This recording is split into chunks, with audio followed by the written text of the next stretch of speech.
안녕하세요. 부동산 유튜브를 시작한 지 5개월, 구독자 165명밖에 안 되는 소박한 채널이지만 아파트 싸게 사서 비싸게 파는 전략을 함께 공부하는 아사리판 TV입니다. 아직 회사에 다니며 직장 생활과 투자를 병행하고 있는 상황이라 신상이 노출되면 팀장님께 혼날 수도 있어서 AI 목소리를 빌려 영상 제작하오니 이해 바랍니다. 오늘 영상은 지난주에 12시간을 들여서 제작했던 영상을 재방송으로 재업로드하게 되었는데요. 이미 시청해주신 소중한 39분께는 진심으로 감사드리고요. 아직 시청을 못하신 5천만 잠재 구독자님들께 영상이 도달하길 바라며 용기 내 다시 올려봅니다. 오늘은 역시나 저와 함께 살고 있는 분, 그분과의 투자 마인드 갈등에 대해 이야기하려 합니다. 오늘은 또 무슨 일로 싸웠을까요? 이번엔 은행 대출 빚인데요. 여러분은 은행 빚에 대해서 어떻게 생각하시나요? 첫째, 이자 때문이더라도 빚은 무조건 빨리 갚아야 된다. 둘째, 아니야. 최대한 늦게 갚거나 되도록이면 안 갚아야 된다. 아마 부모님 세대라면 무조건 빨리 갚아야 된다고 하셨을 것 같은데요. 하지만 요즘에는 최대한 늦게 갚아야 된다가 정답입니다. 정답을 맞추셨다면 급히 영상을 나가주세요. 라고 했더니 정말로 나가시려고요? 농담인데 AI 목소리라 어떻게 표현해도 느낌이 안 살아나네요. 크크크.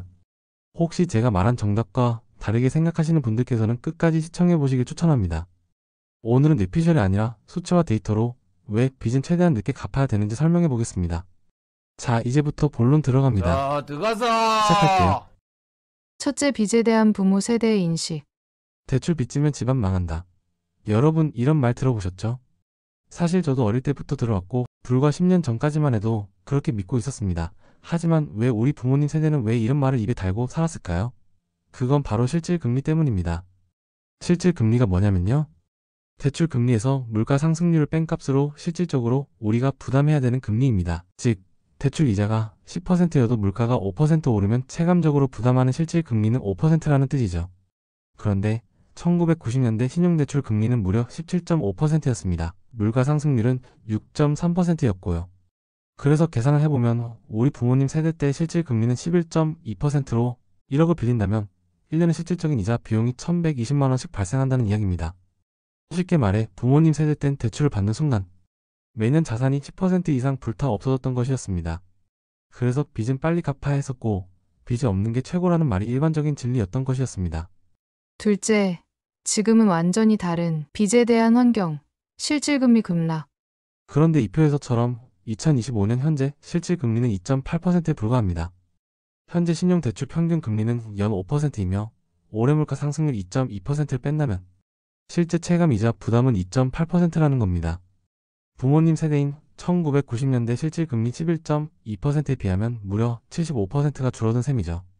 즉 예전에는 대출이 폐가 망신의 지름길이었지만 지금은 대출 빚의 실질 체감 금리가 낮아 실질 금리보다 높은 재테크 수익률을 만들 수 있다면 오히려 빚은 갚지 않는 것이 이득인 것이죠.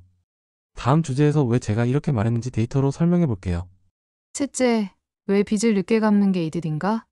이 질문은 재테크 투자를 하지 않은 대부분의 사람들의 경우에 그래도 이자가 아깝기 때문에 빨리 갚아야 이득 아닌가요?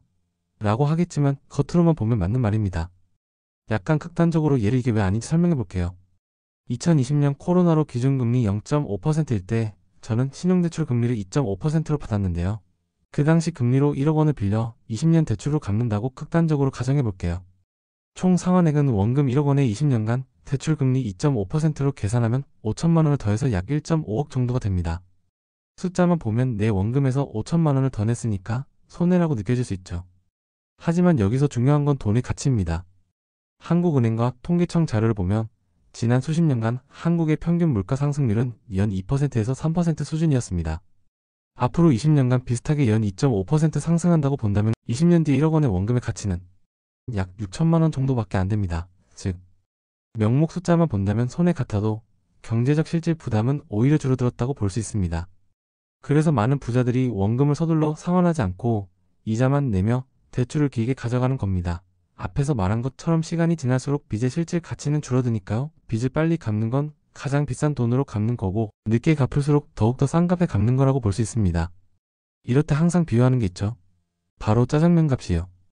25년 현재 우리 동네 짜장면 값은 6,361원인데 매년 2.5%씩 오른다고 하면 20년 뒤에는 9,358원으로 사 먹을 수 있게 되겠네요.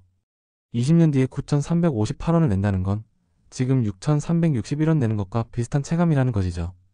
빚도 마찬가지입니다. 빌리고 불과 몇 개월 안에 갚는다면 1억 가치 그대로 갚는 것이고 빚을 최대한 보유하여 20년 뒤 1억을 갚는 것은 지금 돈의 가치로 6,181만 원 밖에 안 된다는 것이죠. 넷째, 부자들의 방식은 다르다. 그래서 부자들은 원금을 빨리 갚지 않는다. 말한 것처럼 자산가들은 원금을 빨리 갚지 않습니다. 오히려 대출을 끼워서 자산을 불리죠. 예를 들어 100억짜리 빌딩을 자기 돈 20억, 대출 80억으로 샀다고 해봅시다. 건물값이 10%만 올라가도 내 자본금 기준 수익률은 무려 50%입니다. 게다가 월세로 이자까지 충당되니 사실상 은행 돈으로 자산을 불리는 겁니다. 그리고 원금은 보통 마지막에 한 번에 정리합니다. 어떻게 그게 가능하냐면요. 앞에서 말했듯이 시간이 지날수록 돈의 가치가 떨어지니까 가능한 것입니다. 다섯째, 15년 전에 아파트를 대출을 끼고 사놨다면 어떻게 되었을까? 우리 방송은 아파트 투자 방송이니까 15년 전에 연끌 대출로 아파트를 사놨다면 어떻게 되었을지를 전국 각 지역의 한 평당 가격으로 설명해 볼게요. 2010년 서울 서초구 아파트 한 평당 평균 가격은 2,674만 원이었습니다. 2025년 현재는 7,950만 원, 연평균 7.2% 상승하였네요. 같은 기간 대구는 연평균 5.7%, 충남 아산 같은 중소도시도 한 평당 아파트 가격이 15년간 평균 4.5% 상승했습니다. 이 기간 동안의 실질 금리는 얼마였을까요?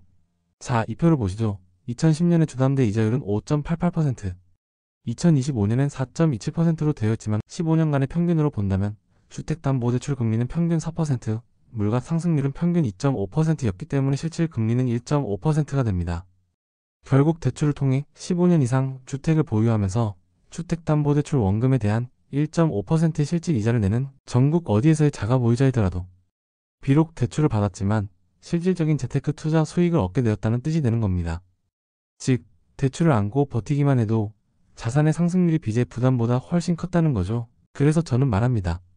빚 갚지 말고 아파트를 사서 묻어두라고요. 혹시 공감하시고 이해가 되셨을까요? 대출은 무조건 두려워할 대상이 아니라 실질 금리보다 자산 가격 상승률이 높다면 빚은 오히려 자산을 불려주는 도우미가 될 수 있다는 것을요. 오늘도 같이 공부해주셔서 감사합니다. 아사리판 TV에서는 지역의 부동산 흐름과 관련 내용을 데이터를 기반으로 최소 한 달에 한 번씩 영상 업로드 및 부동산 관련 내용을 이야기하는 채널입니다. 각 지역의 부동산 흐름을 꼭 체크해 보시길 추천드리고요. 혹시 질문이나 다른 의견 있으시다면 댓글에 남겨주세요. 극소형 채널의 장점이 뭐겠습니까? 저도 공부하는 마음으로 댓글을 정성껏 달아드리겠습니다.